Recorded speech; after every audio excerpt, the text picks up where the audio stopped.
Hey, what's up guys, welcome to Cert Bros. In this video we're going to be looking at rogue DHCP servers.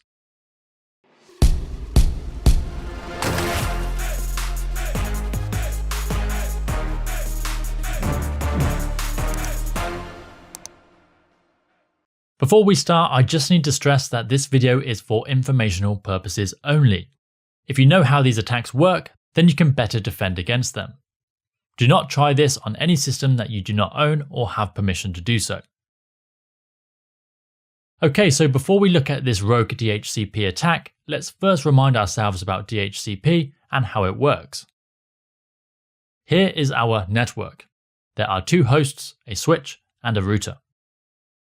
The router is acting as our DHCP server, and its job is to assign IP addresses to our hosts. Let's bring in the IP address information for both the router and host B. Host B already has an IP address, but host A doesn't. The way host A gets an IP address from the DHCP server is by following a process called DORA. DORA stands for Discover, Offer, Request, and Acknowledgement. If this sounds unfamiliar to you, I have another video that takes you through these steps. Let's go over the process very briefly. First, host A sends a discover message to the entire network. He's looking for a DHCP server. Host B sees this message but thinks, I'm not a DHCP server, and drops the frame. The router, on the other hand, sees this message and thinks, I'm a DHCP server, and responds with an offer message. Host A then requests an IP address offered by the router. Again, host B drops this message. And finally, the router acknowledges the IP address assignment by sending an ACK message. And now host A has an IP address as well as some other bits of information. Most notably, a default gateway, which in this example is our router. So that's how it's supposed to work, but there is a flaw in this process. Let's say host B isn't the lovable host that we all thought it was. In fact, host B is a hacker, just waiting to spy on us and steal our information. Let's run this scenario again. Host A sends a discover message to the entire network. He's looking for a DHCP server. The hacker receives this message and starts to get some evil ideas. What if the hacker pretends to be a DHCP server?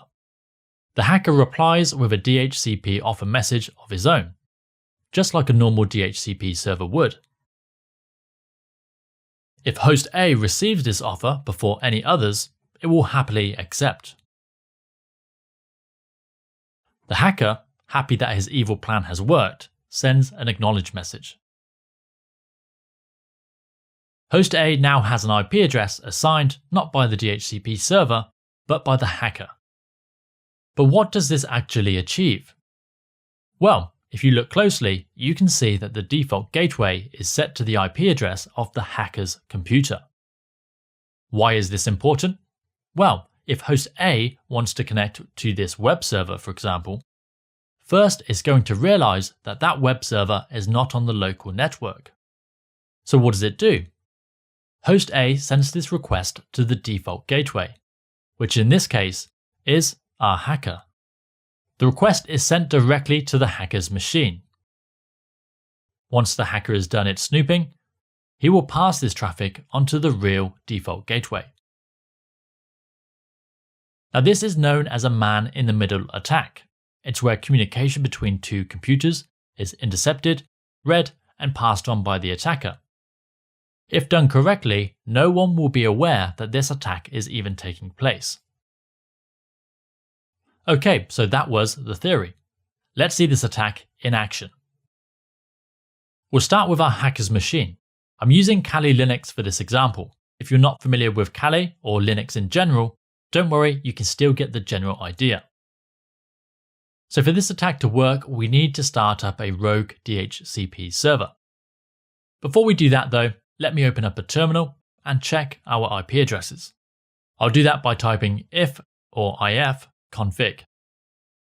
As you can see, the IP address of our attacker is 192.168.1.2. Now let's start our server. I'm going to open the menu, go down to sniffing and spoofing, and open a program called Ataque. It's asking me for credentials to run the program. This is like the Windows UAC. Once started, we can see the first page. We just need to check our correct interface is selected, and then we can click the Start button. Let's make this a bit easier to see. Much better. To start our rogue DHCP server, we just need to click on the little globe button at the top of the screen. Here we have the choice of several attacks. The one we want is DHCP spoofing. Once selected, we need to tell it which IP address to assign to our victims. I'm going to choose a range between 192.168.1.50 to 192.168.1.100, and a subnet mask of 255.255.255.0. By using this range, we can easily see if our attack has worked. We also need to choose a DNS server. We won't be using DNS in this example, but I'll just add the attacker's IP address anyway. Once we click OK, our rogue DHCP server is now up and running. The last thing I'm going to do on this attacker's computer is open a program called Wireshark. This will capture all of the traffic on this machine. Again, I need to enter my credentials. Ensure the correct interface is selected, and then press the Start Capture button. Okay, so now our attacker is lying and waiting for victims. Before we do anything though, I'm going to disable DHCP on our router.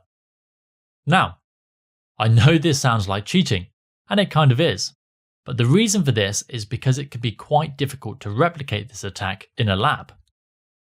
A computer will try to keep hold of its current IP address, and introducing a new DHCP server doesn't always work right away. Of course, in a real scenario where there could be hundreds of corporate computers, the success rate will be much, much higher. This would also work well if it's the first time a computer is connecting to a network, for example, pretending to be the Wi-Fi for a coffee shop. But for now, let's open our Cisco router, hit enter, type enable, configure, terminal, and I'm going to use the command no service DHCP. Okay, with that turned off, let's open host A. First, let's check its current IP configuration.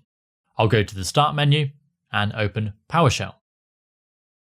Let's move that into the middle so we can see. And I'm going to type IP config. As you can see, our address is 192.168.1.1. And most notably, our default gateway is our router, which is 192.168.1.254. Before we do anything else, let's open Wireshark so we can see exactly what's happening. Select the interface and click Start Capture. We're only interested in the DHCP messages, so I'm going to type DHCP into the filter at the top of the screen. With that running, let's open PowerShell back up. We want to release our current IP address. To do this, we type ipconfig/release. Now we need to request a new IP address. We do this by typing ipconfig/renew. After a minute, we can see we now have a new IP address. If you look at the IP address, you can see it has been assigned from our rogue DHCP range. Most importantly, look at the default gateway. It's now pointing to our attacker's computer, not the router. If we take a look at the packet capture, we can see the DHCP conversation. As you can see, we have several discover messages, and then finally, the client decided to take the IP address from the attacker's computer. Now we have an IP address, let's close this down and open a web browser. I'm going to open a HTTP site. HTTP meaning it's not encrypted. This is a very basic WordPress blog. If I go to the login page of my blog, I can sign in with my username and password. Using those credentials, I now have access to the admin portal, giving me full control over this website. This is where the fun bit happens. Let's switch back over to our attacker's computer. Remember, we have been capturing all of the traffic that has been passing through this computer. I can filter this capture to see the website traffic from host A. I just need to type ip.add == 10.10.10.10. As you can see, we have a lot of traffic here. And somewhere in here will be the login credentials I used to sign in. Luckily for us, if I switch over to Ataque, it does a pretty good job of extracting this information for us. Here you can see our username and password. This would effectively give the attacker full control over that website. So we managed to start our rogue DHCP server, assign our IP address information, and intercept the traffic of our victim. This attack can not only be used on corporate WANs, but even on public Wi-Fi. So be careful when connecting to unknown and untrusted Wi-Fi. Now for the good news. In recent years, 90% of traffic is encrypted, which means our password and other confidential information is largely protected from this type of attack. The only reason we were able to extract the username and password was because my website was running HTTP, whereas most sites these days run HTTPS, meaning those credentials would have been encrypted. That's it for rogue DHCP servers. If you liked this video, don't forget to give it a thumbs up, leave a comment, and subscribe. The support from you guys really does help this channel grow. Other than that, thank you for watching.